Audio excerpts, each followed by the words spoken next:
Hello and welcome. स्वागत है आपका सामाजिक ज्ञान पे। आज हम science class 7th NCERT chapter 1 करेंगे। चैप्टर का नेम है nutrition in plant.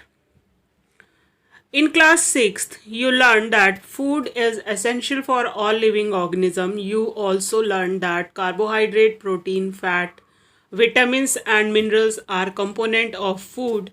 These components of food are necessary for our body and are called nutrients. हमने 6th क्लास में पढ़ा था कि जितने भी जीवित ऑर्गेनिज्म हैं, जितने भी जीवित प्राणी हैं, उन सब के लिए खाना जो है वो एक एसेंशियल नीड है, ज़रूरत है। तो इसमें क्या होता है? कार्बोहाइड्रेट होता है, प्रोटीन, फैट, विटामिन और मिनरल्स होते हैं। ये सब कंपोनेंट होते हैं एक फूड के, यानी एक खाने के अंदर ये सारी चीज़ें होनी ज़रूरी हैं। इन कंपोनेंट्स को, ये कंपोनेंट ज़रूरी है हमारे शरीर के लिए और इनको क्या कहा जाता है? न्यूट्रिएंट्स कहा जाता है। न्यूट्रिएंट्स यानी पौष्टिक तत्व। All living organism required food. सारे जीवित लोगों को खाने की ज़रूरत होती है। Plant can make their food themselves but animal including human cannot. They get it from plant or animal that eat plants. Thus humans and animals are directly or indirectly dependent on plants. जितने भी living organism हैं उन सबको खाने की ज़रूरत है। पौधे अपना खाना खुद बनाते हैं और एनिमल और ह्यूमन बीइंग ये क्या करते हैं? पौधों से या फिर जानवरों से अपना खाना लेते हैं डायरेक्टली, या तो सीधे जैसे हम गाजर मूली डायरेक्ट खा लेते हैं, या फिर हम उनको क्या करते हैं? पका के खाते हैं। Mode of nutrition in plant. Plants are only organisms that can prepare food for themselves by using water, carbon dioxide and mineral. The raw material are present in their surroundings. The nutrients enable living organisms to build their bodies, to grow, to repair damaged parts of their bodies, and provide the energy to carry out life processes. Nutrition is the mode of taking food by an organism and its utilization by the body. इसका क्या मतलब है? देखिए, जितना भी mode of nutrition होता है यानी पौष्टिकता प्लांट्स को कहाँ से मिलती है, वो खाना कैसे बनाते हैं अपना। जो प्लांट्स होते हैं वो पानी से कार्बन डाइऑक्साइड जो हवा में होती है और ज़मीन की मिट्टी में से मिनरल्स लेती है, और ये उसका खाने का क्या है? Raw material. रॉ मटेरियल का मतलब कच्चा सामान। कच्चा सामान कैसे? जैसे आपको खाना बनाना है तो खाना बनाने के लिए आपको क्या क्या चाहिए होता है? दाल, चावल, मसाले, नमक, पानी, ये सारी चीज़ें होती हैं कच्चा सामान। और जब इन सबको मिक्स करके आप बनाते हो तो जो बना हुआ खाना होता है, जैसे पकी हुई दाल और चावल और रोटी, चपाती, ये सारा क्या है? ये पका हुआ खाना है। तो जो कच्चा सामान यानी आटा, चावल, दाल वगैरह, ये सारा क्या है? ये प्राइमरी गुड या रॉ मटेरियल है, ठीक है। और सेकेंडरी गुड या प्रिपेयर्ड फूड जो है वो इसके बाद बना हुआ खाना है, जो पका हुआ खाना है जिसे हम खाते हैं, ठीक है। इसका क्या है? यूटिलाइजेशन बाय बॉडी है। अगर आप कच्चा खाना खाएंगे, देखिए एक छोटी सी चीज़ समझने की कोशिश कीजिए। हम कच्चा भी खा सकते हैं मगर हम सब कुछ कच्चा नहीं खा सकते। अगर आज आप रोज़ आप गेहूँ मुट्ठी भर के कच्चा खाना शुरू करोगे तो क्या होगा? कुछ दिन हो सकता है आप खा लो, लेकिन अल्टीमेटली वो पेट को ख़राब कर देगा। आप उसको डाइजेस्ट नहीं कर पाओगे। उसको पकाने में, मतलब चबाने में और खाने में बहुत टाइम लगेगा। तो सेकंड चीज़ क्या है कि हम उसको आटा पीसें और रोटी बनाएं। रोटी हम जल्दी खा सकते हैं, वो डाइजेस्ट भी इजीली हो जाएगी। प्लस कच्चे खाने से पका हुआ खाना पकाना, पचाना बहुत आसान होता है शरीर के लिए, ठीक है। और उसमें जितने न्यूट्रिएंट्स होते हैं उसको बॉडी यूटिलाइज करती है मैक्सिमम कैपेसिटी में। 100% नहीं करती है, लेकिन मैक्सिमम कैपेसिटी में उसको यूटिलाइज करती है। The mode of nutrition in which organisms make food themselves from simple substance is called autotrophic. Auto मतलब self, tropos का मतलब nourishment, nutrition. Therefore, plants are called autotrophs. जो प्लांट होते हैं वो क्या करते हैं, वो खुद खाना बनाते हैं अपना, वो बाहर से कहीं से खाना लेके नहीं आते हैं, वो खुद खाना बनाते हैं अपना, इसलिए उनको क्या कहते हैं, ऑटोट्रॉफिक कहते हैं। और जो प्लांट्स है वो क्या कहलाते हैं, ऑटोट्रोप्स कहलाते हैं। ठीक है, इसका ऑटोट्रॉफिक का मतलब होता है सेल्फ, ऑटो का मतलब सेल्फ, और ट्रोप्स का मतलब होता है नरिशमेंट, अपने आप को ही नरिश करते हैं, अपने आप के लिए खाना खुद से बना लेते हैं, सेल्फ मेड होते हैं, तो इसलिए इनको क्या कहते हैं, ऑटोट्रॉप्स कहते हैं। Animals and most other organism take in ready made food prepared by the plant. जानवर और बाकी के लोग, बाकी के और भी ऑर्गेनिज्म जो होते हैं, जैसे दीमक होता है, लकड़ी को कैसे खाता है, लकड़ी के अंदर घुस जाता है, लकड़ी खा लेता है, लकड़ी उसने बनाई नहीं है, लकड़ी तो पहले से बनी हुई है, ठीक है ना, और लेकिन वो लकड़ी को खा लेता है, एज अ फूड कंज्यूम कर लेता है। तो एनिमल और बहुत सारे और ऑर्गेनिज्म जो पहले से बना रहता है फूड, जो प्लांट्स बनाते हैं उनको खा लेते हैं, और इस तरह उनको क्या कहते हैं, दे आर कॉल्ड हाइट्रोट्रूप्स। हेट्रोस का मतलब होता है अदर, और ट्रूप्स का मतलब nutritions, nourishment. Animal and most other organism take in ready-made food prepared by the plant. They called heterotrophs. हाइड्रोस का मतलब होता है अदर्स, दूसरों ने जो बनाया रहता है उसको ऐसे ही टेक कर लेते हैं, ले लेते हैं। Now we may ask where the food factories of plant are located. Now we may ask where the food factory of plant are located, whether food is made in all part of a plant or only a certain part, how do plants obtain the raw material from the surrounding, how do they transport them to the food factory of plants। खाना कहाँ बनता है plants में, और क्या हर हिस्सा खाना बना लेता है प्लांट्स का, या कुछ खास हिस्से ही प्लांट के खाना बनाते हैं। कच्चा सामान कहाँ से लेते हैं, कैसे लेते हैं अपने आसपास की सराउंडिंग से, और उसको कैसे यूज़ करते हैं, ये सब हम जानेंगे आगे। Photosynthesis, food making process in plant. खाना बनाने की प्रक्रिया जो पेड़ पौधों में होती है उसको कहते हैं फोटोसिंथेसिस, हिंदी में कहते हैं प्रकाश संश्लेषण की प्रक्रिया। Leave are the factory of plants, food factory of plant. पत्तियां जो हैं वो फूड फैक्ट्री हैं प्लांट की, वो खाना बनाती हैं। The synthesis of food in plants occur in leave. जो प्रक्रिया होती है खाना बनाने की वो कहाँ होती है, पत्तियों में ही होती है किसी भी पौधे की। Therefore all the raw material must reach there. तो सारा कच्चा सामान कहाँ पहुँचना ज़रूरी है, पत्तियों तक पहुँचना ज़रूरी है। Water and minerals present in the soil are absorbed by the root and transported to the leaves. Carbon dioxide from air is taken in through the tiny pores present on the surface of the leaves. These pores are surrounded by guard cell. Such pores are called stomata. आपने इससे पहले भी last class में भी पढ़ा था कि जो पत्तियां होती हैं, वैसे भी आप नॉर्मली कोई भी पत्ती उठा के देखोगे, अगर उसको टर्न करोगे तो उसके पीछे पतली पतली सी नसें टाइप की होती हैं, जिसमें एक बीच में मोटी नस होती है और बाकी पतली पतली सी पास में होती हैं। और ये कैसे होते हैं, इनमें छोटे छोटे, अगर आप उसको देखेंगे माइक्रोस्कोप से तो उसमें छोटे छोटे छेद भी दिखाई देते हैं। तो ये पत्तियां क्या करती हैं, हवा में से कार्बन डाइऑक्साइड लेती हैं, जड़ों में से जितना मिनरल्स और पानी वगैरह होता है वो खींचती हैं, और वो खींच के कहाँ पहुँचाती हैं, पत्तियों में पहुँचाती हैं। Water and minerals are transported to the leaves by the vessel which run like pipe throughout the root, the stem, the branches and the leaves. They form a continuous path or passage for the nutrients to reach the leaf. You will learn about transport of mineral in plant in chapter 11. अब ये सारी चीज़ें क्या कर रही हैं, collect कर रही हैं सारा मटेरियल और पत्तों तक पहुंचा रही हैं ताकि क्या बन सके, खाना बन सके। ये कुछ कुछ उसी तरह का हिसाब है। जैसे आप सब कुछ खाते हो तो कहाँ जाता है, आपके पेट के अंदर जाता है, और फिर पेट क्या करता है, उसमें और सारी जूसेस ऐड करता है और उसको डाइजेस्ट करता है। ठीक है ना।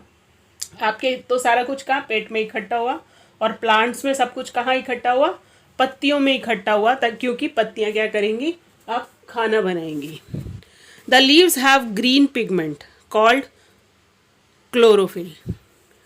पत्तियों में हरा पदार्थ होता है जिसको क्लोरोफिल कहा जाता है। ह्यूमन बॉडी में हीमोग्लोबिन होता है जो रेड ब्लड सेल होते हैं, इसलिए आदमियों का खून कैसा होता है, लाल रंग का होता है। अब हम ह्यूमन बॉडीज़ जो होती हैं हमारा खून कैसा होता है, रेड कलर का होता है। हीमोग्लोबिन ही जानवरों में भी होता है, तो जो जानवर होते हैं उनका ब्लड भी रेड होता है। लेकिन जो पेड़ पौधे होते हैं उनमें क्लोरोफिल नाम का पदार्थ होता है जो खाना बनाता है, प्रोसेस करता है। तो आप ये मान लीजिए कि क्लोरोफिल जो है वो पेड़ों का खून है। It helps leave to capture the energy of the sunlight. वो बाहर से सूरज की रोशनी लेती है। This energy is use to synthesis, यानी प्रिपेयर करने के लिए खाना, food for carbon dioxide and water. Since the synthesis of food occurs in the presence of sunlight it is called photosynthesis. ठीक है। ये जितनी भी प्रक्रिया है खाना बनाने की, ये सभी संभव है जब आसमान में क्या हो, सूर्य हो। अगर सूरज नहीं है यानी रात के समय खाना बनाने की प्रक्रिया नहीं होती है, तो फोटोसिंथेसिस, दिन का होना फोटोसिंथेसिस के लिए ज़रूरी है, यानी लाइट होना। फोटो का मतलब लाइट, और सिंथेसिस का मतलब टू कंबाइन, सारी चीज़ों को मिलाया फिर खाना बनाया।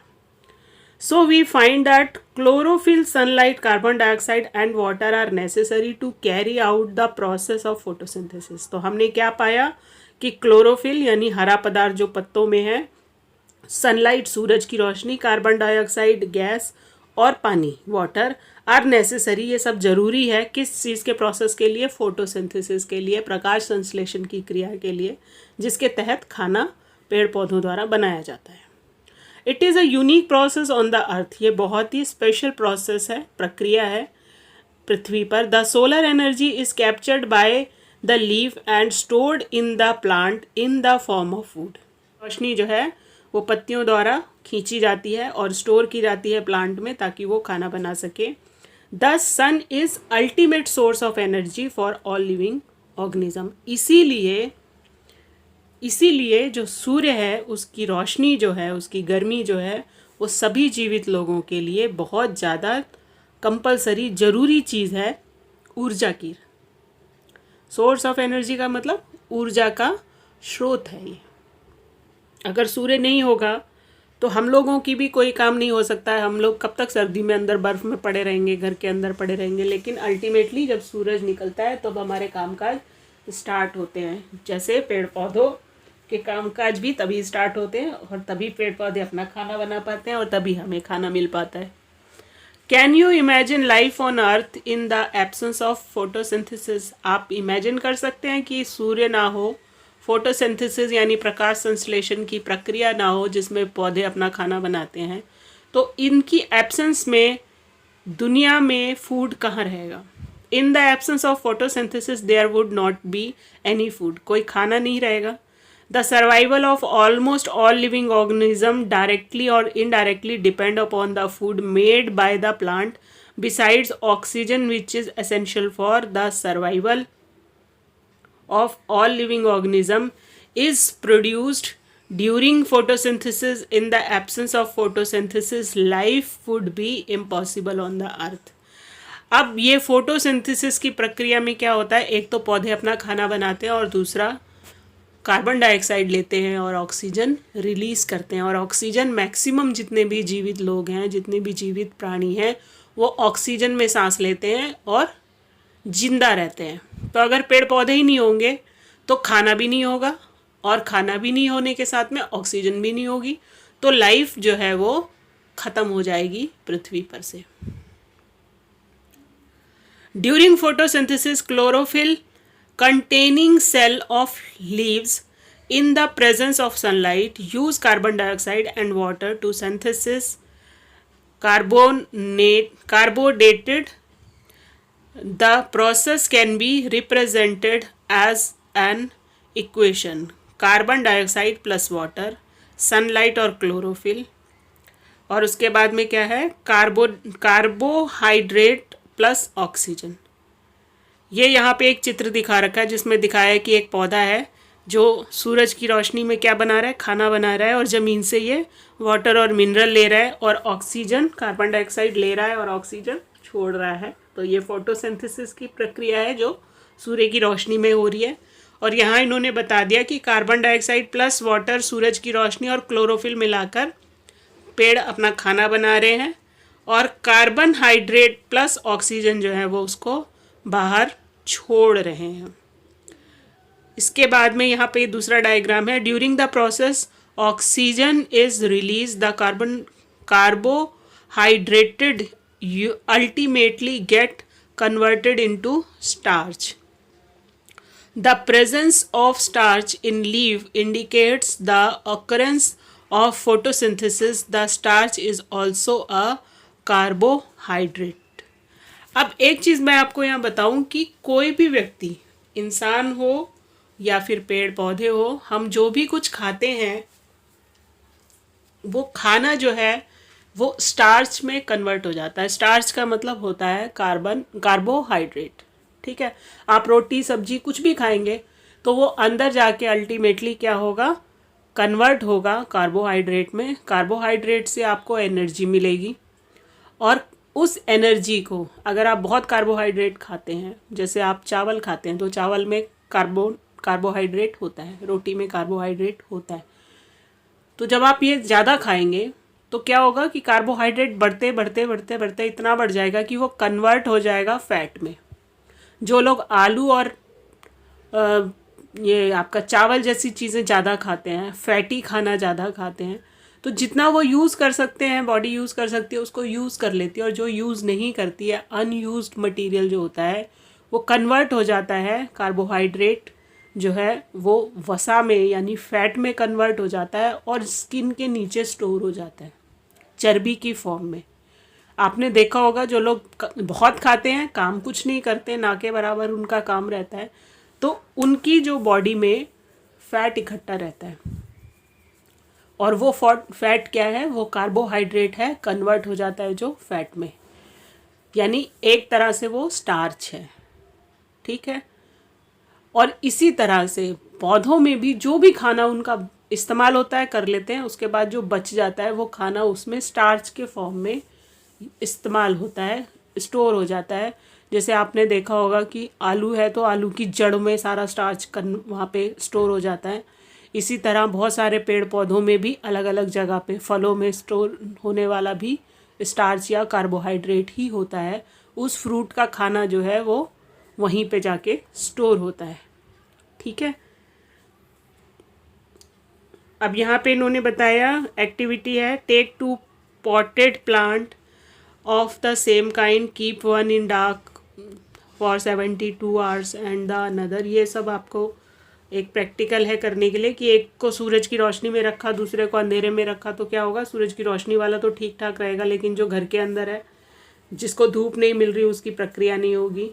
ये वही चीज़ है।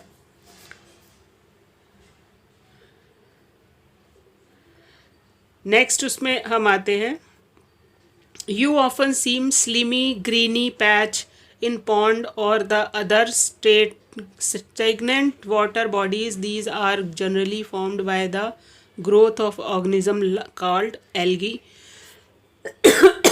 बहुत टाइम तक अगर पानी इकट्ठा रहता है ना किसी भी पॉन्ड में या किसी भी उसमें, तो उस पर काई जम जाती है। एल्गी का मतलब वही काई होता है, और ये ग्रीन कलर की होती है।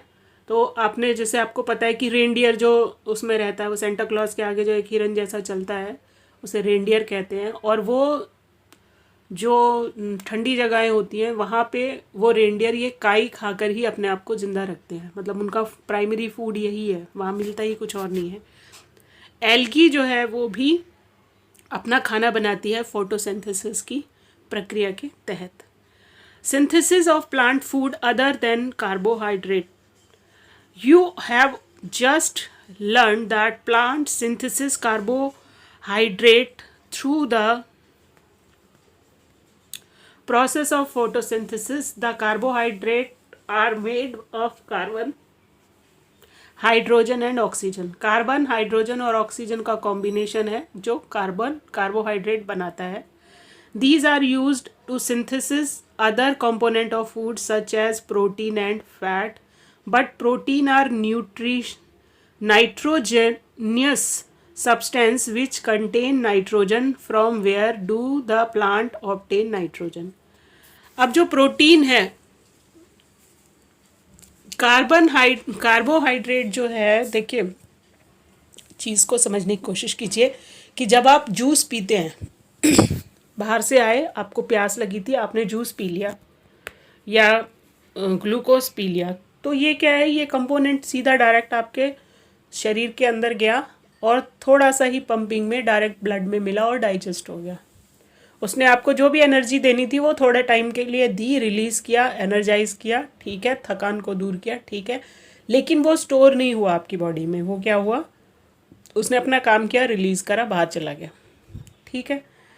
तो ये जो है, ये क्या है, ये नाइट्रोजन कंटेंट है। प्रोटीन जो है, जो आपका यूज़ करता है, जो सिंथेसिस में, फोटोसिंथेसिस में जो यूज़ होता है, वो प्रोटीन जो है वो नाइट्रोजन का कंपोनेंट है, नाइट्रोजन से बनता है।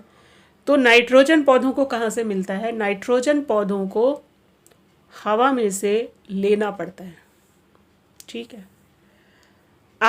हम लोग जो, हमारे लिए नाइट्रोजन का क्या यूज़ है? आपके चिप्स के पैकेट में जो एक हवा भरी रहती है जिसका कोई फ्लेवर नहीं होता, लेकिन वो खाने में मॉइस्चर जाने नहीं देती है।